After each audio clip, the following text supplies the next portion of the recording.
19h à Cotonou, heureux de vous retrouver pour le grand rendez-vous informatif de ce 28 novembre sur Zaï TV. Le Conseil des ministres a tenu sa séance hebdomadaire ce jour sous la direction du président Patrice Talon. En haute décision, la dissolution de l'Office de gestion du programme alimentaire mondial. Les précisions dans un instant. Venir en aide aux démunis, c'est le credo de l'ONG Demeure d'amour qui vient de jeter ses dévolus sur l'arrondissement de Tango-Djevier dans la commune de Zé. Un espace identifié pour accueillir un orphelinat. Mais en attendant, elle y mène plusieurs activités d'assistance sociale. Nous y reviendrons dans quelques instants. La pratique du sport à l'école préoccupe davantage les pays francophones. Plusieurs projets initiés dans ce cadre ont connu des activités à Cotonou cette semaine. Les détails dans ce 19h.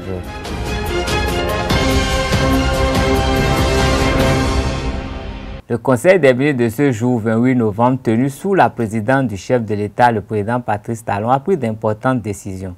Au titre des mesures normatives, nous avons la dissolution de l'Office de gestion du programme alimentaire mondial et la désignation du liquidateur. Écoutons le ministre du Tourisme, de la Culture et des Sports, Oswald Omeki, au cours du point de presse à l'issue du Conseil. Au cours de la séance, les décisions ci-après ont été prises. Au titre des mesures normatives, dissolution de l'Office de gestion du programme alimentaire mondial et désignation du liquidateur. La revue de l'organisation et du fonctionnement du dit office créé en 2014 a révélé de graves dysfonctionnements et des contre-performances significatives.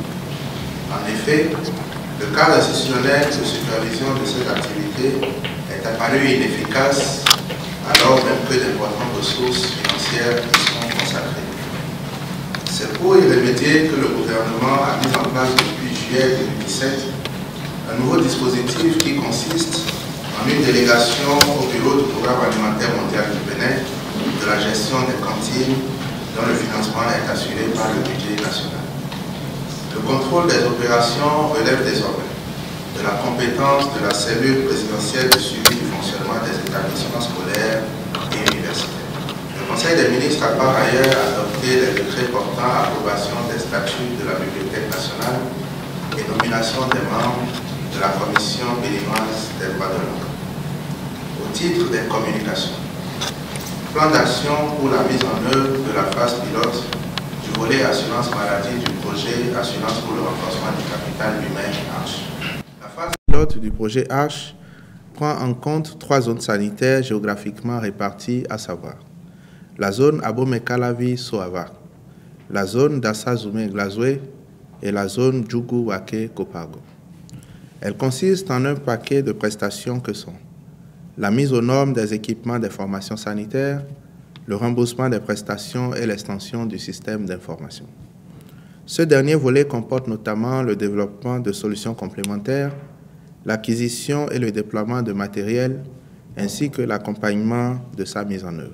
La 14e édition du FITEB distingue des personnalités et institutions ci-après. Les Béninois Tola Koukou Alguindine, Kofi Gaou, José Plia et des étrangers comme Kossi Assou du Togo, Zie Koulibaly l'Ivoirien, Amadou Mandé du Burkina Faso, l'Institut français de Cotonou, le Centre culturel chinois du Bénin. Une distinction pour leur rôle et diverses contributions à la promotion du théâtre et à l'éclosion de l'homme de théâtre au Bénin sur le continent. Par ailleurs, il a été procédé au baptême de la petite salle bleue du FITEB du nom de Antoine Dadele, alias Daraston, désormais décédé. Il a été comédien, metteur en scène et ancien directeur du FITEB. Il en a été de même de la salle de conférence où se tiennent les travaux de session du conseil d'administration du FITEB du nom d'Oscar Kidjo, décédé le 12 juillet 2018 alors qu'il était encore membre du dit conseil. Suivez le compte rendu de la rédaction. Une des salles de spectacle du siège du FITEB, baptisée du nom de son premier directeur Antoine Dadele, et la salle de réunion du conseil d'administration du nom d'un ancien conseiller feu Oscar Kidjo. Ces 2 actes de la 14e édition du FITEB pour honorer la mémoire des pionniers et artisans du Festival international de théâtre du Bénin. Aussi, le FITEB a-t-il reconnu les mérites à l'Institut français du Bénin, le centre culturel chinois, qui donne une place de choix au théâtre. Hommage a également été rendu à des monuments vivants du théâtre tels que José Plia, Tola Koukou, Kofi Gaou, Kossi Assou du Togo, l'Ivoirien Zie Koulibaly, le Burkinabé Amadou Mandé, le Nigérien Tchèque Amadou Kotondi et le Béninois Aloubine Dine. On peut tout dire aujourd'hui, on ne peut pas enlever ça là. Vous m'entendez? Et on avait vu le FITEB organiser sa première édition qu'il a organisée ici. C'était ce que c'était. Vous étiez là, en tout cas pour la plupart. Je ne vais pas dire les détails de ce FITEB là, ce que ça avait été, mais je crois que c'était un succès. Bon, et voilà, on est à une autre édition qui ne ressemble pas à l'autre. Je vais m'en arrêter là. Vous savez où je vais. Merci à vous et à la prochaine.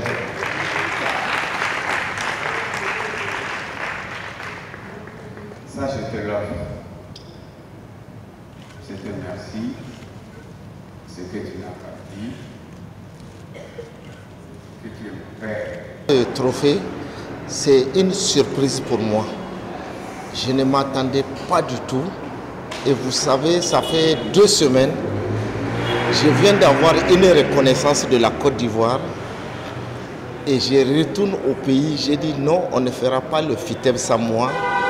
Avec tout ce qu'il y avait, j'ai tenu à venir pour soutenir l'ensemble des artistes béninois.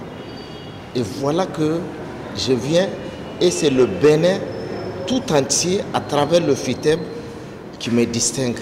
Je peux dire que c'est une bonne chose, mais en même temps, c'est un appel qu'on me fait de ne plus baisser le bras, que désormais toute la jeune génération d'artistes béninois, il faut que je leur ouvre le bras et que je les accompagne pour que vraiment la culture, le théâtre aillent de l'avant.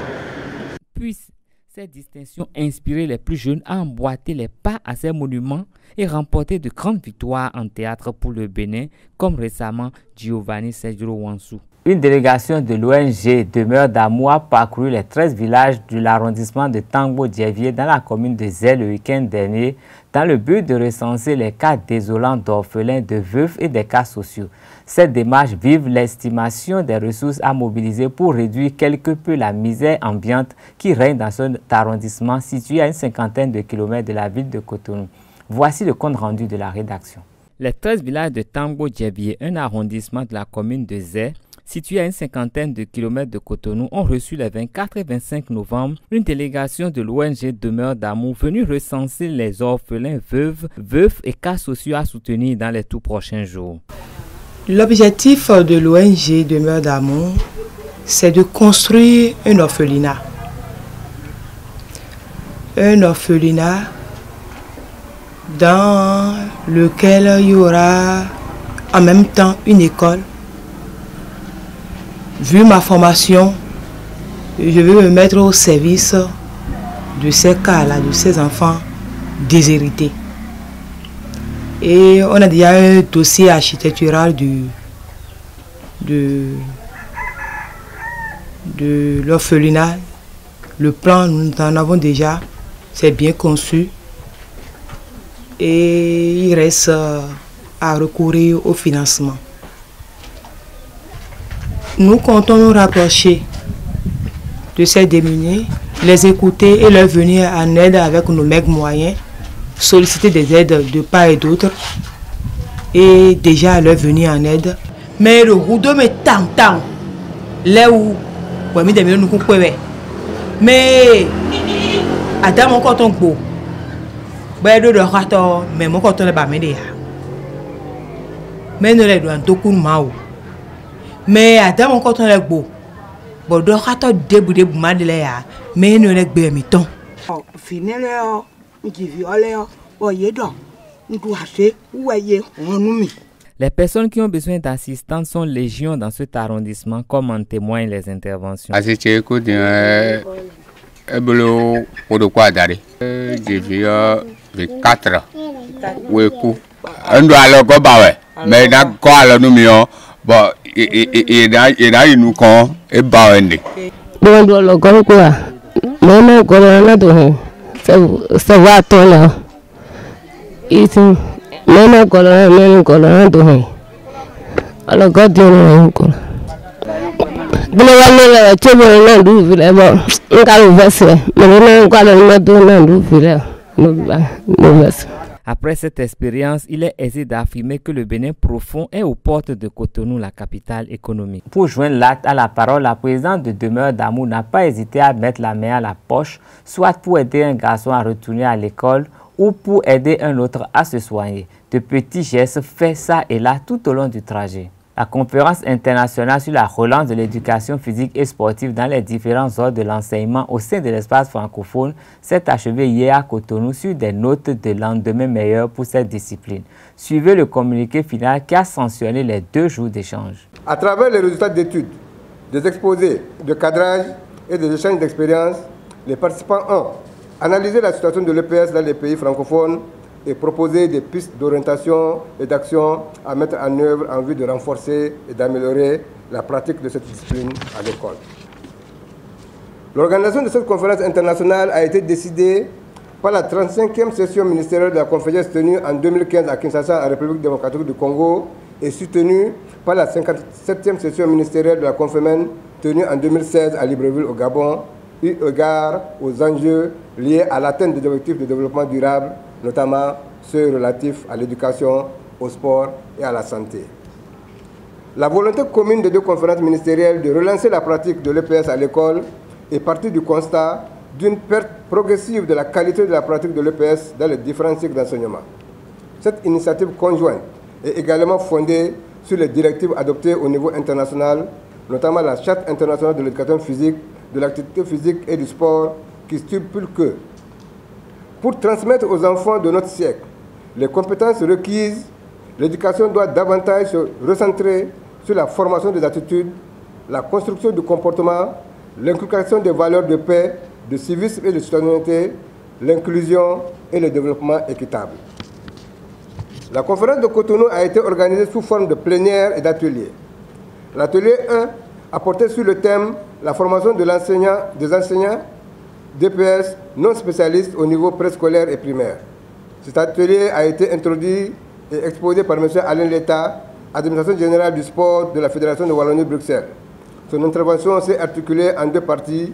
La première partie a porté sur des rappels théoriques qui ont contribué à animer les débats.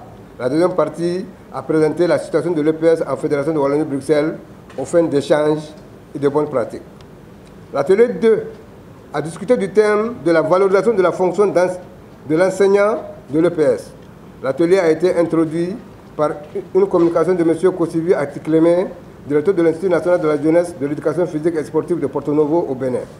La communication a mis en relief les différentes valeurs fondamentales de l'EPS et celles portant sur son usage comme moyen didactique principal dans le système éducatif.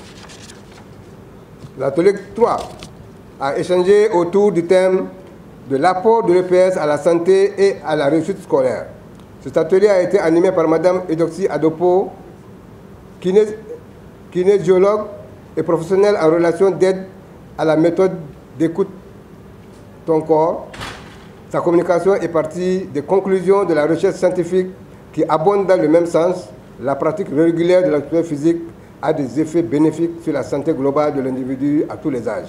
Elle a mis l'accent sur la sensibilisation face à la méconnaissance de l'importance du volet santé de l'activité physique à tous âges. Les travaux de groupe ont été présentés et adoptés par la plénière, à l'issue de laquelle des recommandations ont été formulées pour enrichir le document projet de déclaration et son plan d'action. La rencontre de Cotonou a ainsi permis de valider le projet de déclaration, dite déclaration de Cotonou, et son plan d'action qui seront adoptés par l'ensemble des ministres des Sports de la Confédération et des ministres de l'Éducation de la Confémen en début 2019, lors des prochaines réunions des instances des 2 institutions. Fait à Cotonou, le 27 novembre 2018, la conférence. Le ministre ivoirien des Sports s'est réjoui du bien fondé de la déclaration de Cotonou pour l'engagement citoyen des jeunes de l'espace francophone. Nous savons aujourd'hui que la grande problématique que nous avons dans nos pays, c'est l'absence de valeur. L'absence de valeur au niveau de la jeunesse, l'absence de repères. Nous avons besoin de redonner un corps à l'engagement citoyen de l'ensemble de la jeunesse et des nouvelles générations. Et nous nous sommes rendus compte tous que le sport, par les valeurs portées par le sport, les valeurs de solidarité, d'éthique, les valeurs de responsabilité, de cohésion, de fair play portées par le sport, nous sommes convaincus que si ces valeurs sont inculquées très tôt à nos enfants, à l'école, nous sommes sûrs que ces enfants seront des bons citoyens de demain. Nous sommes sûrs aussi qu'avec une bonne pratique du sport, ils seront des adultes qui vont éviter demain des maladies métaboliques, les maladies cardiovasculaires. Ils seront des citoyens productifs pour nos nations qui en ont besoin.